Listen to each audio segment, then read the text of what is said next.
Hola y bienvenida. Hoy vamos a meternos de lleno en las ideas de Vishaan Lakhiani, el fundador de Mindvalley, ¿no? Con su libro El Código de las Mentes Extraordinarias. Exacto. Tenemos sobre la mesa un texto que propone, 10 leyes. Un poco fuera de lo común, diría yo. Sí, bastante. Para replantearnos la vida, el éxito, desafiando muchas normas que, la verdad, a veces aceptamos sin más. Así es. El punto de partida es fuerte, ¿eh? Sugiere que mucho de lo que somos, de lo que hacemos, está como programado por el entorno. Ajá. Eso que él llama el espacio cultural. La idea es ver cómo identificar esas influencias y sobre todo, cómo podríamos empezar a trazar un camino más nuestro. Nuestra misión hoy es entonces cómo desgranar algunas herramientas, algunos conceptos clave de este libro. Ujú. Usarlos para mirar con lupa nuestras propias reglas del juego, ¿no? Y quizás, abrir la puerta a otras formas de vivir. ¿Lista para esta exploración? Listos. Vamos a ello. Venga. El libro arranca fuerte, ¿eh? Con este concepto del espacio cultural. Sí, Lo describe como un mar, ¿no? De creencias, costumbres, ideas, en el que estamos todos metidos desde que nacemos. totalmente. Y lo interesante es cómo muchas de esas corrientes, digamos, nos limitan. Y ni cuenta nos damos. Lakhiani les pone un nombre, pegadizo. Brules. Bruls. Sí, una mezcla del inglés bullshit rules, o sea, reglas sin sentido. Ah, claro. Son normas que, él argumenta, quizás sirvieron en el pasado, pero hoy, o ya no, o incluso nos frenan. Entiendo. Sugiere que seguirlas así ciegamente es como una receta para una vida, estándar. No necesariamente plena o extraordinaria, como dice el título. Y no se queda en lo abstracto, ¿verdad? Pone ejemplos muy de la calle. Exacto. Esa presión, a veces sutil, a veces no tanto, para elegir ciertas carreras, las respetables. Ingeniero, abogado, médico, Uf, sí. o la idea de que necesitas sí o sí un título universitario para tener éxito. Tal cual. O incluso normas culturales, religiosas sobre con quién te tienes que casar, ¿no? Es interesante cómo operan estas rules. A nivel social, digo. A veces las seguimos porque es lo que toca, ¿no? Sin pararnos a pensar si de verdad van con nosotros. Claro. Y el texto lo vincula con la insatisfacción general. Menciona, por ejemplo, un estudio de Gallup. Uno que decía que casi el 70% de los trabajadores en Estados Unidos, no se sentían enganchados con su trabajo. 70%. Es muchísimo. ¿Una barbaridad? Piensa en toda esa energía vital puesta en algo que no te llena del todo. Y el propio Lakhiani cuenta una experiencia personal sobre esto, ¿no? Que ilustra bien el choque. Sí, cuenta cuando dejó un trabajo en Microsoft. Un puesto súper codiciado. Desde fuera, una locura dejarlo. Claro. Pero él sentía que no era lo suyo, que le faltaba pasión. Y dice que al principio, se sintió como un fracasado. Normal. Iba contra la corriente. Exacto, contra esa bruscal de la seguridad laboral por encima de todo. Pero ese acto, digamos, de rebeldía, fue su primer paso consciente para cuestionar el guión que le venía dado. Esa historia es potente. Subraya que el primer paso es darse cuenta, reconocer que existen esas reglas y cómo nos influyen. Es que a veces están tan metidas en nosotros que ni las vemos como reglas. Son la forma en que son las cosas, y ya. Y no solo en las grandes decisiones, ¿eh? El libro explora cómo hasta nuestro lenguaje, que es una herramienta básica de nuestro espacio cultural, Ajá. puede moldear lo que percibimos. El ejemplo de la tribu Himba, en Namibia, es muy gráfico. Cierto, es un caso muy conocido en lingüística. Los Himba tienen un montón de palabras para el verde, ¿sabes? Diferentes tonos. Ujú. Pero tradicionalmente no tenían una palabra específica para el azul. Entonces, en un experimento, les mostraron círculos con cuadrados verdes y uno azul. Y, Pues les costaba un montón identificar el azul como diferente. Pero en cambio, distinguían matices de verde que para nosotros serían, casi iguales. o sea que el lenguaje no solo describe la realidad, sino que como que la construye un poco, o al menos filtra lo que vemos. Exactamente. Si no tienes la categoría mental fácil, la palabra, te cuesta más verlo, aislarlo. ¡Wow! Y claro, si el lenguaje, que es algo tan básico, nos condiciona así, imagínate las creencias más complejas sobre el éxito, la felicidad, las relaciones, que absorbemos del espacio cultural. Tiene todo el sentido. Por eso, la primera ley que propone el libro es trascender el espacio cultural. Que no es rechazarlo, todo, ¿verdad? No, no.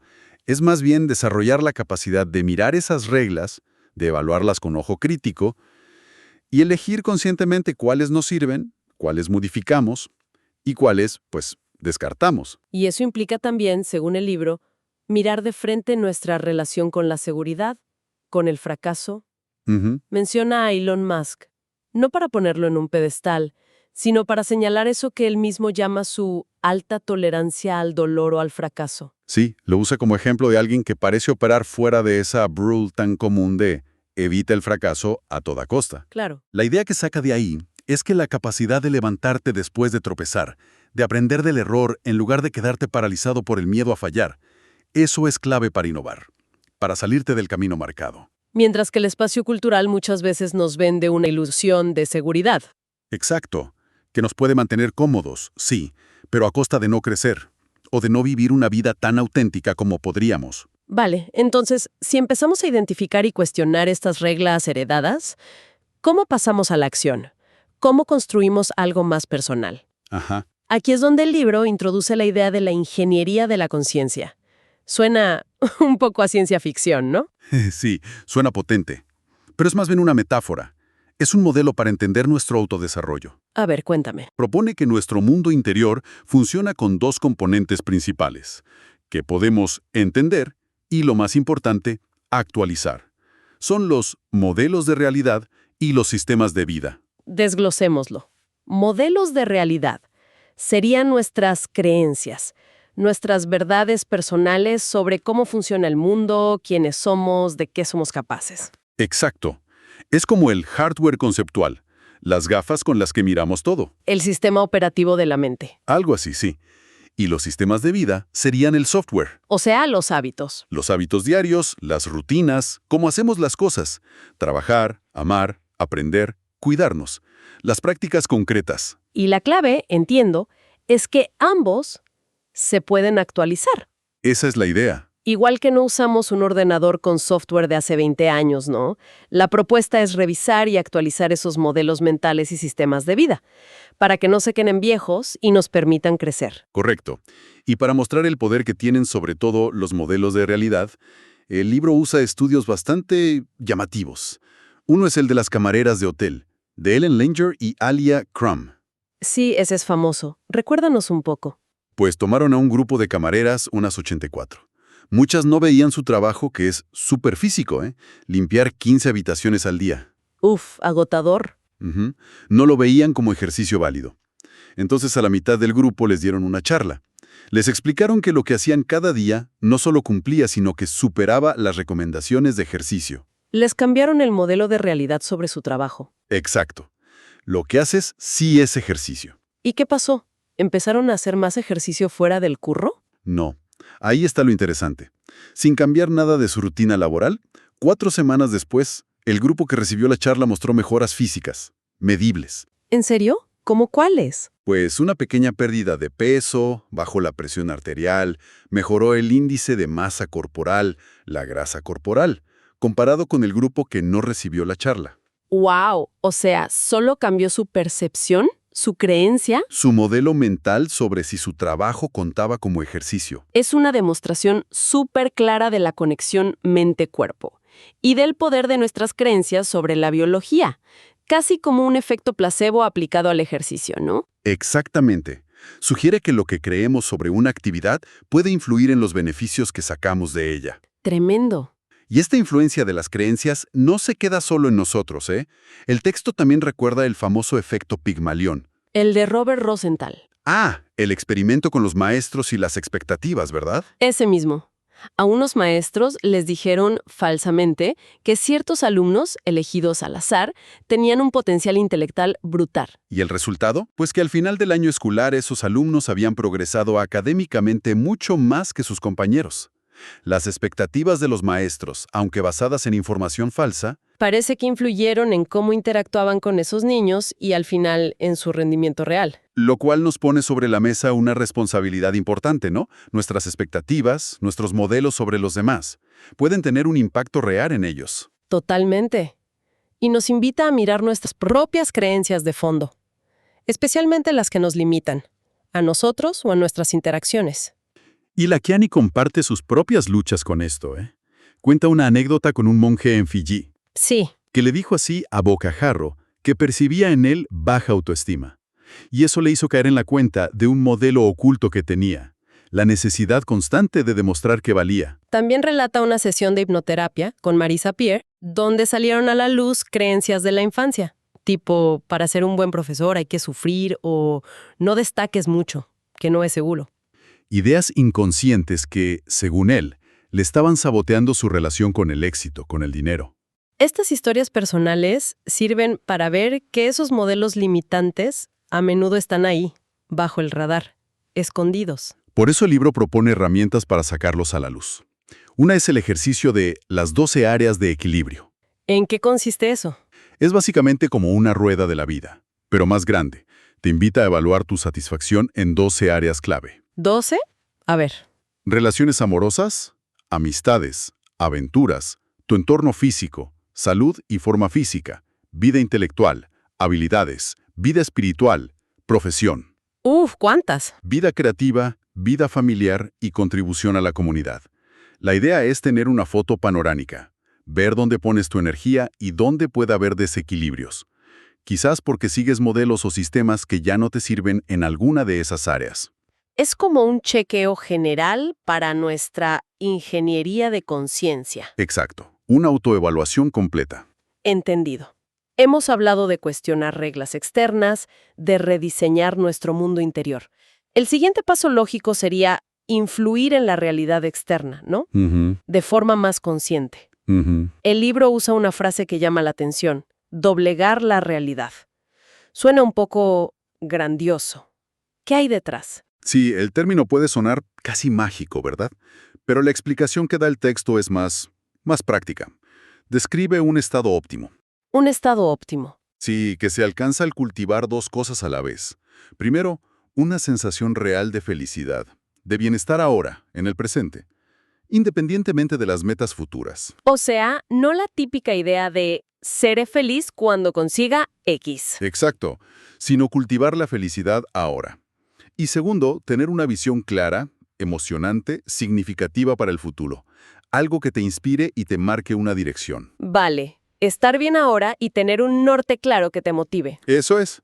La hipótesis es que cuando logras ese equilibrio, entras en un estado de flujo, donde las cosas como que encajan mejor, ¿sabes? Surgen oportunidades, eres más resiliente. No es alterar las leyes físicas, entonces. No, es optimizar tu estado interno, tu percepción, tu creatividad, tu actitud, para interactuar con el mundo de forma más efectiva y satisfactoria. Y para ayudar a definir esa visión de futuro, introduce una distinción que me pareció súper útil: la diferencia entre metas intermedias y metas finales. Es una diferenciación clave, sí. Las metas intermedias son los medios, los qués. Como obtener un título, ganar X dinero, comprar una casa. Eso. Nuestro espacio cultural nos enfoca mucho en ellas, casi exclusivamente. Mientras que las metas finales son los porqués, las experiencias humanas de fondo que buscamos con esas metas intermedias. Exacto. Sentir amor, conexión, crecer como persona, sentir alegría, contribuir a algo más grande. Y el argumento es que a menudo perseguimos las intermedias pensando que nos darán las finales, pero no siempre pasa. Claro, puedes conseguir el título y no sentirte realizado, o ganar la pasta y no ser más feliz. El libro propone invertir el proceso. Define primero tus metas finales, lo que de verdad anhelas sentir o experimentar. Y luego elige las metas intermedias que mejor te lleven ahí. Exacto. Pon el ejemplo de cómo aplicó esto en Mind Valley. Sí. ¿Qué hicieron? Cuenta que cambiaron el enfoque. De solo medir métricas de negocio, que son metas intermedias, a priorizar la creación de experiencias transformadoras, de conexión humana, que son metas finales. Como sus eventos A-Fest, por ejemplo. Esos mismos. Y dice que, paradójicamente, al enfocarse en las experiencias fundamentales, eso acabó impulsando también el crecimiento del negocio. Interesante, alinear las acciones con las metas finales intrínsecas puede ser más poderoso. Eso sugiere. Y para la otra parte de la ecuación de doblegar la realidad, la felicidad en el presente, introduce otro concepto con nombre propio: feliciplina. Me gusta la palabra, felicidad como disciplina. Justo. La presenta no como algo que te pasa sin más, sino como una habilidad que se puede cultivar activamente, como un músculo emocional que necesita entrenamiento diario. Y propone prácticas concretas para entrenarlo. Sí, menciona 3 pilares principales. El primero, la gratitud. Ujú. Sugiere enfocarse conscientemente en lo que ya tienes, en lo que has logrado. Lo llama la brecha inversa. En lugar de mirar solo lo que te falta para la siguiente meta, la brecha hacia adelante. ¿Y cómo se practica? Propone un ejercicio simple. Cada día dedicar unos minutos a agradecer específicamente 3 a 5 cosas. Personales, laborales y sobre ti mismo. Parece sencillo, pero supongo que la clave es la constancia, ¿no? Precisamente. El segundo pilar es el perdón. Uf, tema complejo. ¿Sí? Argumenta que aferrarse a rencores, a dolores del pasado, es un obstáculo gigante para ser feliz ahora. Describe un proceso de visualización, inspirado en parte por un programa que hizo él, 40 Years of Sin, Ajá. para conectar con esa emoción negativa, la ira, la tristeza. Entender qué mensaje trae y luego transformarla conscientemente, en compasión, en aprendizaje. Liberar esa carga emocional. Lo llama perdonar en el amor. Liberarse del pasado para poder estar presente. Tiene lógica. ¿Y el tercero? El tercer pilar es dar. Hacer actos de bondad, de generosidad, por pequeños que sean. El dar a los demás. Sí, el texto subraya que dar no solo beneficia al que recibe, sino que tiene un impacto positivo demostrado en nuestro propio bienestar, en nuestro ánimo. Pone como ejemplo iniciativas que hacen en Mind Valley, como la Semana del Amor, donde fomentan actos de aprecio anónimos entre compañeros. Gratitud, perdón, dar.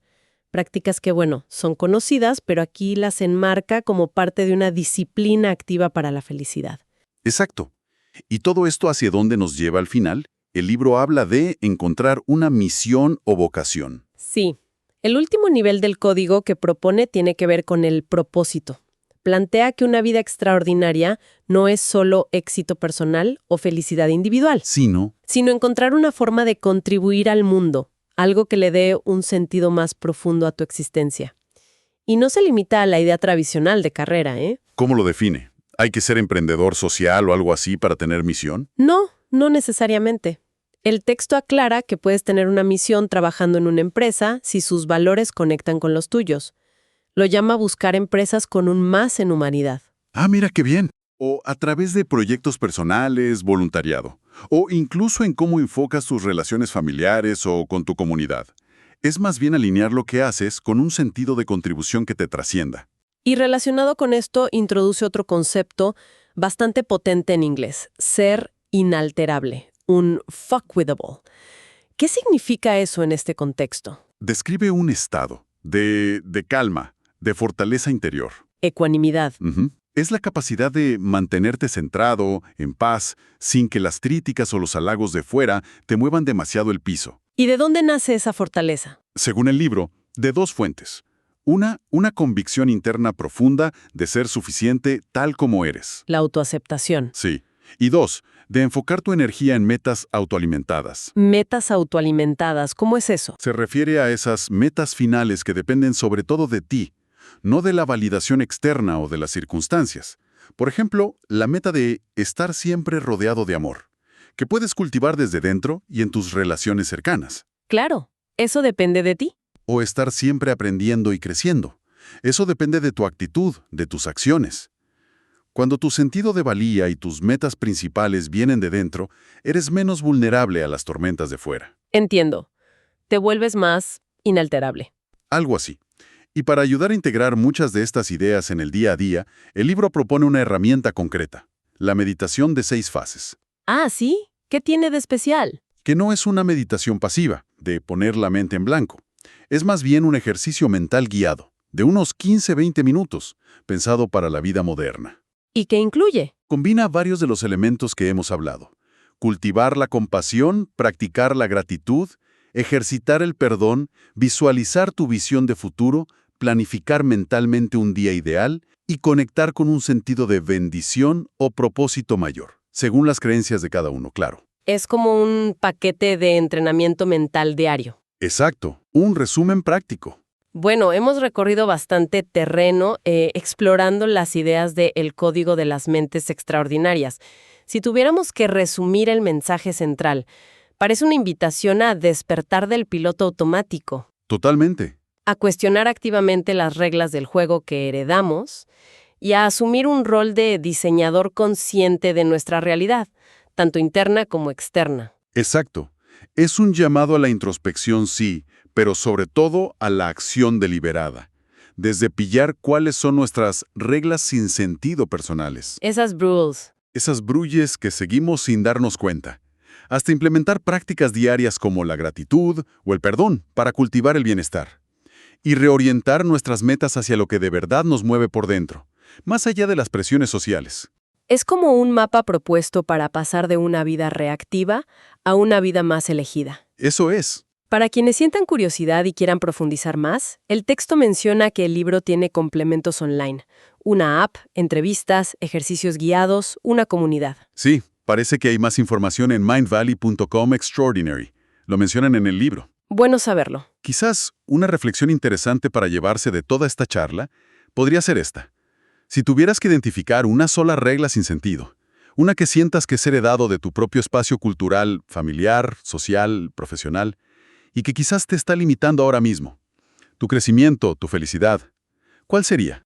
Uf. A veces, el simple hecho de ponerle nombre, de hacerla consciente, ya es el primer paso para empezar a trascenderla. Una pregunta potente para cerrar, sin duda. Gracias por acompañarnos en esta inmersión. Un placer como siempre. Hasta la próxima.